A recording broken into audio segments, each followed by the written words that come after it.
Hi guys, mayong ugto sa inyo kanal.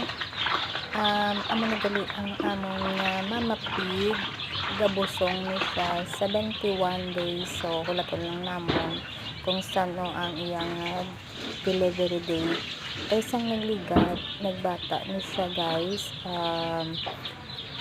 Duwa lang gid kabilog ang nabuhi, tapos ang isa pagka sunod adlaw napatay man. Amo lang to iya bata nga buhi, duwa kabilog, tapos ang sunod nga adlaw napatay man ang isa. So damo kani sa bata galing kay dunot na siya blahado, mummified na siya te nang hindi amo na siyang ano gid siya namon subong kung 2 times na nga bata mo kung pila gid ayhan kabilog ang mahatag yo sa amon sini nga magbata siya sini nga February.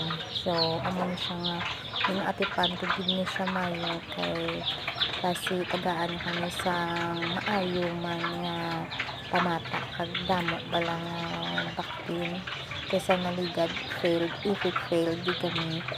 Pero may isa kami nga napabuhi, amo to siyang ano namon sa New Year.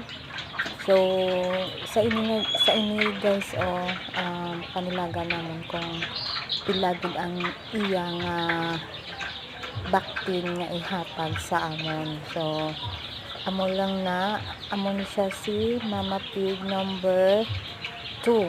Kay ang amon nga Mama Pig number 1 yung baligya ko siya namon guys, kay nagbata pa siya first time. Yung bata is 12 kabilog, sa 12 napatay ang isa, 11 bilin, 11 sa 11 nabuhi tanan. So sang tapos naglandi sa wala na sila nagbata, tapos napahit naman EI, wala sila ng bata, tapos nagpahit liwat EI daw 4 times kami nag-EI sa iya, wala siya Japon nagbata. Tapos ang last na lang namon nga option is ginpahitan siya namon sambor 2 times, wala man sa Japon nagbusong, kay amo to nga dispose na lang namon, tapos isla ni siya namon sang ini nga Mama Pig.